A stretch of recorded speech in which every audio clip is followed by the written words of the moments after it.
গড়া কথা পাল্টাতে?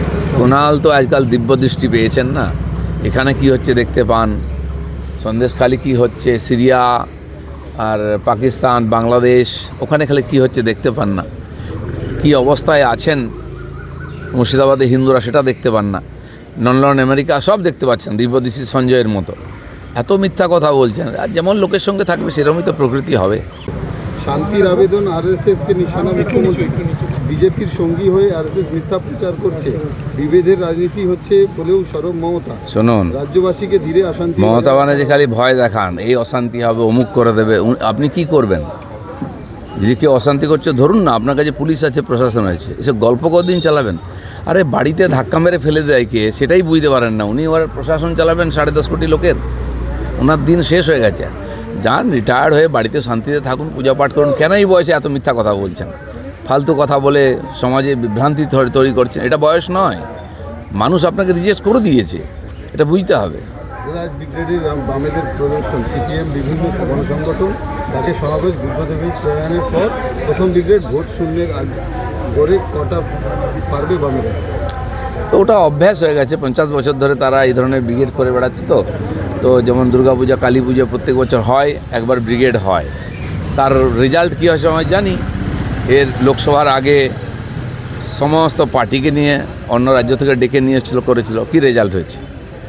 তারপরে বিধানসভার আগে করেছিল, কী রেজাল্ট হয়েছে। তো রেজাল্ট ওটাই হবে, যাই করুক ওরা, কারণ মানুষ তাদেরকে ভুলে গেছে।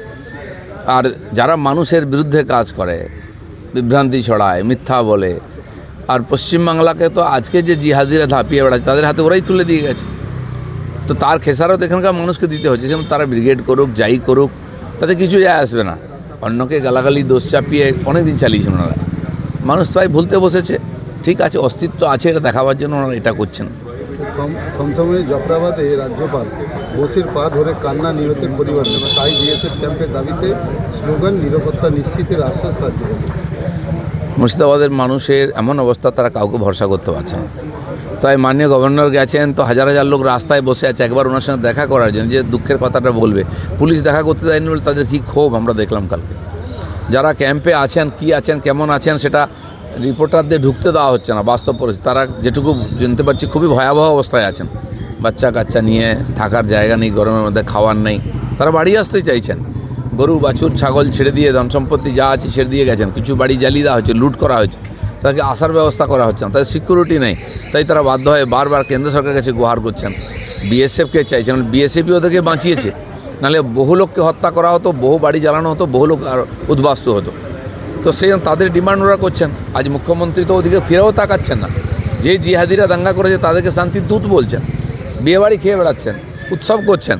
একবার ওখানে গিয়ে দাঁড়াবার তার বুকের পাটা নেই, দম নেই, তার নেতারাও যাচ্ছেন না। যে মানুষগুলো মানবিকতার খাতিরে গিয়ে তাদেরকে সেবা ত্রাণ দেওয়ার চেষ্টা করছেন, তাদের ঢুকতে দেওয়া হচ্ছে না, রিপোর্টারদের ঢুকতে দেওয়া হচ্ছে না। কিসের গণতন্ত্র, কিসের রিপোর্টারদের অধিকার? বড় বড় গল্প দেন ওনারা। মমতা ব্যানার্জি কী করছেন সারা দেশ দুনিয়া দেখছে। এরকম অমানবিক, স্বেচ্ছাচারী, দুরাচারী আর ভ্রষ্টাচারী মুখ্যমন্ত্রী পশ্চিমবঙ্গে ভূভারতে আসেনি। আমাদের মাথা নত হয়ে যাচ্ছে দুনিয়ার সামনে। দাদা, একদিকে মুর্শিদাবাদে গন্ডগোল চলছে, অপরদিকে বাংলাদেশেও হিন্দুদের ওপর অত্যাচার চলছে। বাংলাদেশে তো দেখুন, বাংলাদেশ হিংসার গর্ভে জন্ম নিয়েছে। আর ধীরে ধীরে সেখানে 20% হিন্দু ছিল, আজকে 2-3%, 4% বা 8%-এ চলে এসছে। ভবিতব্য ওটাই আছে। যারা এখনও টিকে আছেন, সাহস করে ছেড়ে আসেননি, তারা তো আছেন। যারা পারছেন না, চলে এসছেন। তার জন্য এখানে আমাদের নূতন নাগরিকত্ব সংশোধনী আইন করতে হয়, তাদের নাগরিকত্ব দেওয়ার জন্য ভারতবর্ষে। কারণ তারাও অখণ্ড ভারতের নাগরিক ছিলেন, তাদের পূর্বপুরুষরা স্বাধীনতার জন্য লড়াই করেছেন। তাদেরকে ভেড়িয়াদের মুখে ফেলে দেওয়া হয়েছে। সারা বিশ্বের যেখানে মুসলিম মেজরিটি দেশ, সেখানে যা পরিস্থিতি হয় বাংলাদেশে তাই হচ্ছে। তার জন্য আমরা আন্দোলন করেছি। কিন্তু তার চেয়েও ভয়াবহ অবস্থা পশ্চিমবাংলায়, মুর্শিদাবাদে। বাংলাদেশ তো যাবো কোথায়? আগে নিজের বাড়ির লোকদের বাঁচাই, সে পরিস্থিতিও নাই। তো ওপার বাংলা যা, এপার বাংলা তা। মমতা ব্যানার্জি সুপারি নিয়েছেন, এটাকে পশ্চিম বাংলাদেশ বানাবেন, সেদিকে এগোচ্ছে পরিস্থিতি। রাজ্যে জোড়া জাতীয় কমিশন, মালদায় জাতীয় মানবাধিকার কমিশন, মহিলা কমিশন সদস্যদের দেখা কান্নায় পাশে থাকার আশ্বাস জাতীয় মহিলা কমিশন। দেখুন, যত কমিশন আছে আমি দেখছি এই সরকার আসার পরে গত 10 বছর ধরে, যখন থেকে আমরা জোরদার আন্দোলন করেছি এই সরকারের দুর্নীতির বিরুদ্ধে, যখন হিংসা শুরু হয়েছে, মানবাধিকার কমিশন, মহিলা কমিশন, এসসি, এসটি, ওবিসি যত কমিশন আছে, কারণ পশ্চিমবাংলায় এই সমস্ত গরিব মানুষরা এবং মহিলারা, বৃদ্ধরা, শিশুরা বারবার অত্যাচারিত হয়েছে। বহুবার কোর্টেও গেছেন, কোর্ট ক্ষতিপূরণ দিতে বলেছে, তাও দিতে চায়নি, দিয়েওছে কিছু জায়গায়। এই সরকার বারবার এই অমানবিক কাজ করেছে। তাই সারা ভারতবর্ষের দৃষ্টি এখানে, এবং সরকারি ব্যবস্থায়, সাংবিধানিক ব্যবস্থায় যা যা হতে পারে সেটা হচ্ছে। যে মুখ্যমন্ত্রী প্রধানমন্ত্রীকে অপমান করেন, এসে দেখা করেন না, কেন্দ্রীয় দলকে, কেন্দ্রীয় বাহিনীকে ঢুকতে দেন না, তদন্ত করতে দেন না, কেন্দ্রীয় দল পঞ্চায়েত দুর্নীতি তদন্ত করতে হলে তার পার্টির লোকেরা ঘিরে ধরে বিক্ষোভ করে, মারপিট করে। তা আপনি সেখানে কী আশা করতে পারেন? কিন্তু সাংবিধানিক ব্যবস্থার মধ্যে যা করা সেটাই হচ্ছে। এই যে মুর্শিদাবাদে মহিলাদের দিয়ে সাদা কাগজে সই করাচ্ছে জাতীয় মহিলা কমিশন, অভিযোগ কুণালের সন্দেশখালির ছায়া দেখছেন ব্রাত্য, মন গড়া কথা পাল্টাতে। কুণাল তো আজকাল দিব্যদৃষ্টি পেয়েছেন না, এখানে কি হচ্ছে দেখতে পান, সন্দেশখালি কি হচ্ছে, সিরিয়া আর পাকিস্তান, বাংলাদেশ, ওখানে খালি কি হচ্ছে দেখতে পান না। কি অবস্থায় আছেন মুর্শিদাবাদে হিন্দুরা সেটা দেখতে পান না। লন্ডন, আমেরিকা সব দেখতে পাচ্ছেন দিব্যদৃষ্টি সঞ্জয়ের মতো। এত মিথ্যা কথা বলছেন। আর যেমন লোকের সঙ্গে থাকবে সেরকমই তো প্রকৃতি হবে। দাদা বলছি, হাতিয়ার হিন্দু পথে গেরুয়া, ভবানীপুরে মিছিল, মুর্শিদাবাদে পরিস্থিতি ভয়াবহ, কেন্দ্রীয় বাহিনী সরে গেলে হিন্দুরা থাকতে পারবে না, তো বিরোধী দলনেতা। ঠিকই বলেছেন। উনি তো গেছিলেন, শুভেন্দুবাবু নিজে গেছেন মোথাবাড়িতে, যেখান থেকে এই হিংসাটা শুরু হয়েছে এবছর রামনবমীর আগে, এবং তাকে যেতে দেন। উনি কোর্টের পারমিশন নিয়ে গিয়ে ওখানে সেই পীড়িতদের কাছে আর্থিক সাহায্য তুলে দিয়েছে, এটা সম্ভব হয়েছে। তো তিনি তার দায়িত্ব করেছেন এবং তার বলার অধিকার আছে, বলছেনও। আর উনি বললে এটা মানুষ জানবে, শুনবে, আপনারাও নিউজ করবেন। তার জন্য আমরা মিছিল, মিটিংয়ের মাধ্যমে এর প্রতিবাদ করছি। বিরোধী দল এটাই করতে পারে যতটা সম্ভব, কেন্দ্র সরকারকে রিপোর্ট দেওয়া আর তাদের কাছে দাঁড়াবার চেষ্টা করা। আমাদের এমএলএরা গেছেন ত্রাণ দিতে পাল্লালপুরে, সেখানে তাদের ঢুকতে দেওয়া হচ্ছে না। তো আমরা আর কী করতে পারি? কিন্তু ছেড়ে দেবো না, আমরা শেষ পর্যন্ত লড়বো।